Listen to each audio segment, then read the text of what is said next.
የኢትዮ-ሶማሊ ክልል ፕሬዝዳንት አብዲ መሐመድ ዑመር ወቅታዊ ጉዳዮችን አስመልክተው ከተለያዩ የሀገር ውስጥ ሚዲያዎች ለቀረቡላቸው ጥያቄዎች ምላሽን ሰጥተዋል።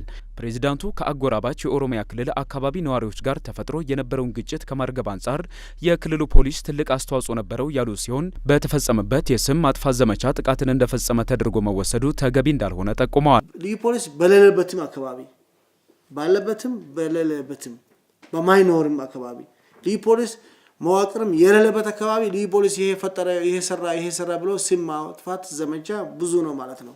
ለምሳሌ አሁን መጥቀስ ይችላል። መሀል ኦሮሚያ ምዕራብ ሐረርጌ ጋዱላ ቀበሌ የተፈጠረውን የጅምላ ጭፍጨፋ አንዳንድ ግለሰቦች ለኢንተርናሽናል ሚዲያ ልዩ ፖሊስ ነው የወረረው ሲሉ ነው የነበረው። ቤት በኩል ነው የገባው የሚያጠያይቅ ጥያቄ ነው። በሁለቱ ክልል አጎራባች አካባቢዎች ላይ ያጋጠመው ግጭት ለህልፈተ ህይወት መንስኤ ሆኗል። ኖሩበት የነበረውን ቀዬ ሀብትና ንብረታቸውን ጭምር ትተው ለመፈናቀል የተገደዱ ጥቂት አይደሉም። ይህ እኛንም እጅግ ያሳዘነ ጉዳይ ነበር ያሉት ፕሬዝዳንቱ ተፈናቃዮችን ለመመለስና ጥፋቱ ሁለተኛ እንዳይደገም ለማድረግ ከሚመለከታቸው የመንግስት አካላት ጋር በቅንጅት እንደሚሰሩ ገልጸዋል። አሁንም እኔ ከመጀመሪያው እንደ ከግል ጀምርና የተፈናቀሉ የኦሮሚያ ወገኖቻችን ያሳዝነኛል።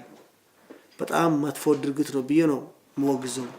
የሚቆጨኝ ቅድም ያልኩትም ሲፈናቀሉ ካራማራ ቆመን መኪና ፊት ቆመን አትሄዱም ብንኖረው ይቆጨናል። እንኳን ሁለተኛ እንዲፈጠር ይሄ ለምን በኦሮሞ የደረሰ ችግር ራሴ ላይ የደረሰ ችግር ብዬ ነው ወስደው። ወንድሞቻችን ነው አብረን የኖር ህዝብ ነው። ስለዚህ የኦሮሞ ችግር የራሴ ችግር ነው። የኢትዮጵያ ብሔር ብሔረሰብ ችግር የራሴ ችግር ነው ብዬ ነው የምወስደው። ሰላም ሲኖር ነው እኔ የምኖረው ማለት ነው።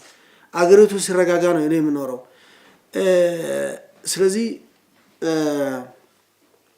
ቁርጠኛ በውስጣችንም እውነቴ ነው የምለው ከአንገት በላይ አይደለም። እንደ ፖለቲካም እያወራሁ አይደለም። ከአንገት በላይም አይደለም። የልቤ ነው የምናገራችሁ። የተፈጠረውን በጣም ይቆጨኛል። ኦሮሞና ወንድም ሶማሌ አንድ ሆኖ አብረው ሲኖሩ ይሄን ችግር መፈጠራቸው በጣም የሚያሳዝን ነገር ነው። ሁለተኛ እንዳይደገም የፊቱን ያወገዝ ነው።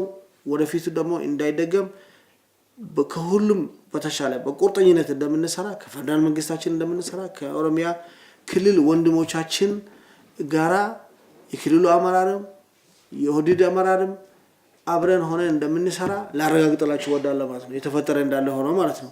የጥፋቱን ፈጻሚ ማንነት በተመለከተ በሁለቱ የክልል መስተዳድር የአመራር አካላት መካከል መወነጃጀል እንዳለ ያነሱት ፕሬዝዳንቱ ጉዳዩ ተጣርቶ የጥፋቱ ፈጻሚዎች ለህግ እንደሚቀርቡ ገልጸዋል። በሁለቱም በኩል መወነጃጀል አለ፣ ግን ፋክቱ ተጣርቶ ሁሉም ነገር ተጋርቶ መጣራት አለበት። ከተጣራ በኋላም ተገቢው እርምጃ መወሰድ አለበት። ህግ የበላይነት መስፈን አለበት ብዬ አምናለሁ።